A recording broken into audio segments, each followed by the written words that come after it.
Tawny Kitaen was one of the most beautiful women of the 1980s. She was some considered to be the prototype of the MTV video vixen.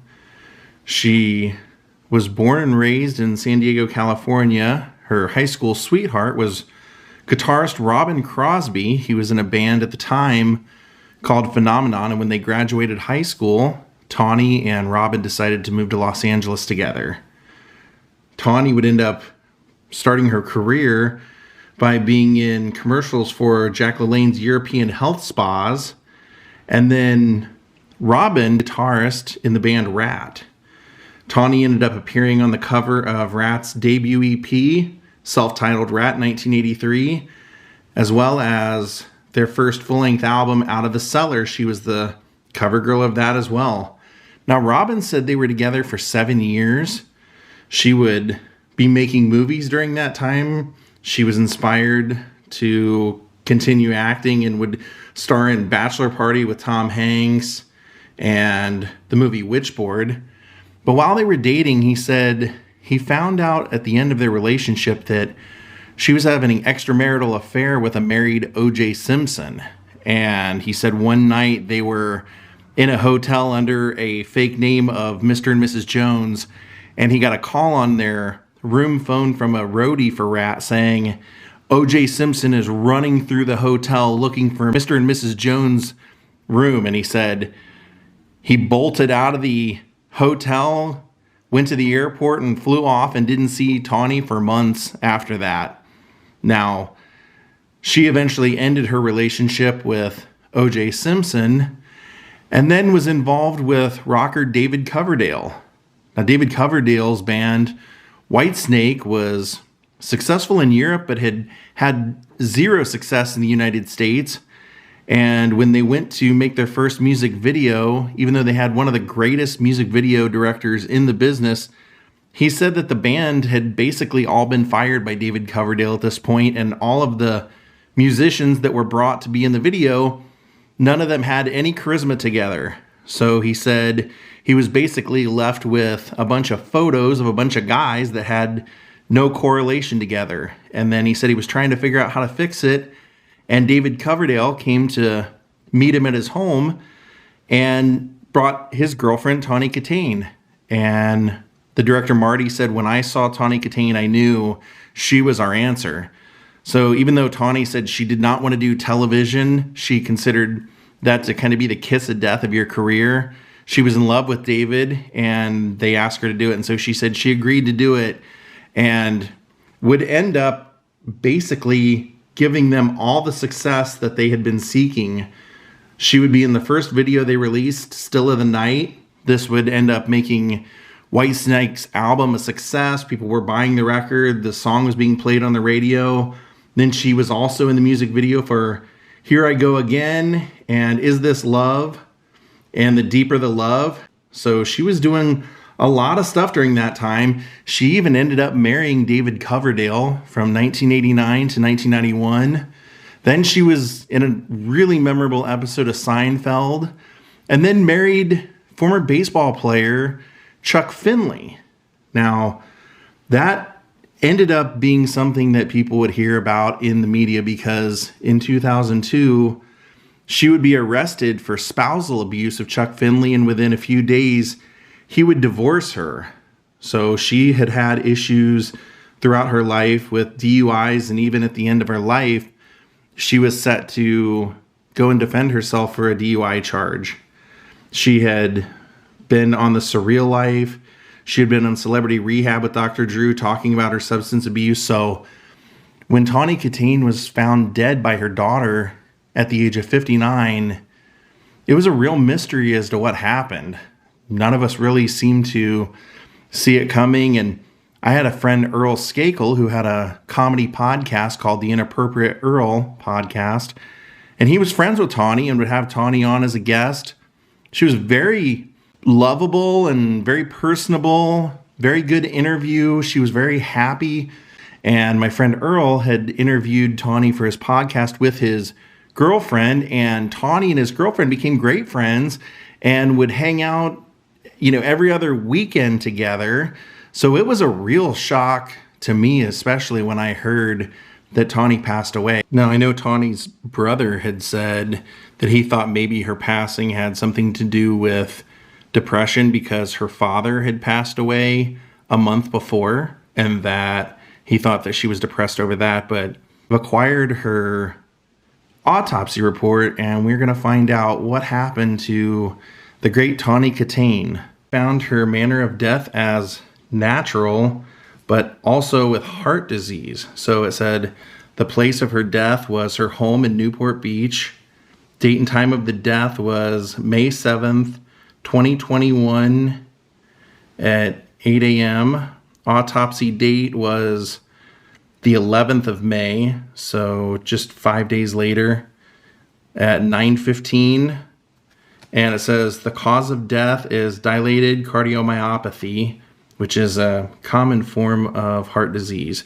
But they also noted that other conditions were mild coronary atherosclerosis, mirtazapine metabolite were found in her system, alprazolam, acetaminophen, pregabalin, and hydrocodone also present in her system. Her original name, it says, was Julie. They have her listed as Tawny Kitaen Finley, aka Tawny Julie Finley, but I believe Tawny is a nickname, unless she changed it professionally. I'm going to read off what their findings were, because it will help to understand the examination. Their autopsy findings found that there was cardiomegaly, moderate to severe, which was basically an enlarged heart with heart disease or from heart disease. She had hepatomegaly with moderate to severe steatosis, which is an enlarged liver or a fatty liver. Mild coronary atherosclerosis, which is a narrowing of the arteries. She had pulmonary congestion and edema, mild to moderate, which is known as wet lung when you get water filling your lungs. They also found nephrosclerosis, which was kidney disease, splenomegaly, and forgive my pronunciations, which says that it was an enlarged spleen. Hepatic subcapsular hemangioblastoma was a non-cancerous tumor in her liver made of tangled blood cells. They also found that. They found a peritubal cyst over her right ovary, surgical scars of the abdomen, and cosmetic surgical scars to the head and face, surgical scars to the bilateral breast, and it says status post-breast augmentation. So it was because of she had had a boob job, basically. And then found a surgical scar on her lower back and multiple scars on her bilateral upper and lower extremities. So their external examination says the body is that of a well-developed, overweight, 68-inch, 213-pound white female whose appearance is consistent with the reported age of 59 years. The scalp is covered by long brown blonde hair. Pierces of both earlobes are identified. No blood is noted in the ear canals. Bilateral well-healed periauricular cosmetic surgical scars are identified. Apparent well-healed linear surgical scars measuring up to 2.5 centimeters in length are identified on the upper eyelids.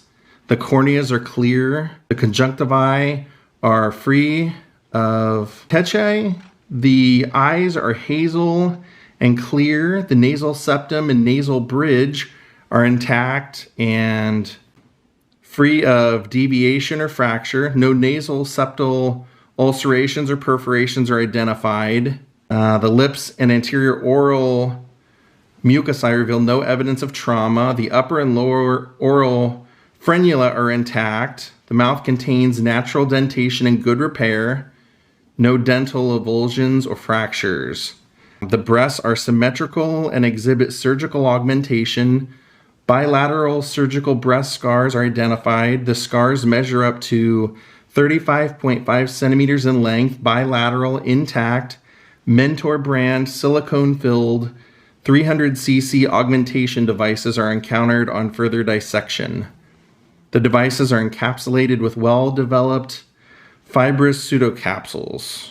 No breast masses or lesions are identified. The abdomen is mildly protuberant. Well-healed surgical scar in the lower aspect extending onto the flank regions. Now I'm going to just read things that are out of the ordinary or things that might be of interest, because a lot of the stuff they'll go over are just letting you know that there was nothing unremarkable or out of the ordinary. No needle tracks or upper extremities are identified. It says a few scars measuring up to 5 centimeters in length are identified on the dorsum of the right hand. She had a linear scar identified on the anterior surface of the left proximal lower leg. A tattoo depicting a floral design is identified on the left ankle region. White polish is noted on the toenails. There's no significant rigidity of the extremities. The posterior aspect of the body is straight and exhibits fixed lividity. Now, on the internal examination of the head and central nervous system, it says there's no evidence of brain swelling, no epidural, subdural, subarachnoid, or hemorrhages. There's no evidence of any herniation. The brain is clear, colorless, and the fluid is clear, colorless, and normal in quantity. No evidence of recent or remote intrinsic brain disease or injury. Ventricular system is unremarkable. After stripping the dura, no fractures or other abnormalities of the calvarium or skull are noted. Tongue is unremarkable externally and on sectioning. No bite marks or contusions are encountered. Chest and abdominal cavities are free of fluid and blood. Neither lung appears hyperinflated. The pulmonary section surfaces reveal mild to moderate congestion and edema. So that's what we were talking about. She was having that would be the wet lung, having water in the lungs. No aspirated gastric contents, foreign materials, or plugging. The gastrointestinal system, they say the gastric contents consist of an estimated 250 cc's of tan fluid containing well-masticated foodstuffs, including apparent onion, tomato, and green leafy vegetable fragments. No intact pills, pill fragments, or capsular residue are recognized. No aromatic odors reminiscent of ethanol are perceived. The mucosae and of the esophagus, stomach, and duodenum are intact and free of ulcerations and masses or lesions. The small and large intestines are unremarkable. There's no evidence of small or large bowel obstruction. No blood encountered with the gastrointestinal tract. The appendix is present. There's no evidence of peritonitis. When they did the examination of the lungs, they found the congestion, the edema, the liver, moderate to severe steatosis, which was a fatty liver. So sadly, when you go through all of this, it comes down to the end where we get the toxicology examination report. It was ruled to be a natural death, meaning no foul play or anything like that. I didn't mean natural causes earlier. When I said it was natural, it was natural death. He did find some prescription drugs in her system. It says that it was in the postmortem, they found mirtazapine, alprazolam, acetaminophen, hydrocodone, caffeine, pregabalin. So I believe the mirtazapine or mirtazapine is for insomnia. It's for depression and insomnia. The hydrocodone is a painkiller. So I'm not sure what that was used for. Used to treat severe chronic pain. She also had pregabalin, and that, I guess it's to treat severe muscle pain and to prevent and treat seizures. Then she also had Autopsy, which is for anxiety and panic attacks. That is sad to hear, passing at 59 years old.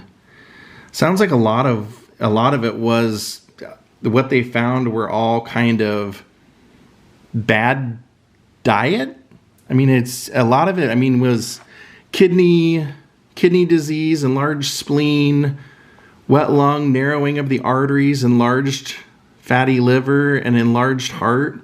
That's a lot of that usually, at least I've always heard, has to do with your weight. And she was a little heavier. They do list her at the very beginning of the report as being that of an overweight, well-developed, 213-pound female. So unfortunately, it sounds like maybe she wasn't taking great care of herself and just didn't catch it in time. So sad. Tawny Kitaen, I always just felt was so sweet. Anytime I saw her in interviews, she always came off so nice. Everybody that I knew that met her said she was super fan-friendly. She loved being recognized, loved being spotted by her fans. And like I said at the beginning, my friend did several podcasts with her, and he just loved her to death. She told him that Robin Crosby was the love of her life. That's sad. Rest in peace, Tawny Kitaen. You were a wonderful actress. I loved watching you in Bachelor Party. And to me, that quintessential 80s MTV, beautiful woman in a music video, MTV Vixen kind of thing. She really, I feel like, embodied what it was to see a music video in the 1980s. So rest in peace, Tawny.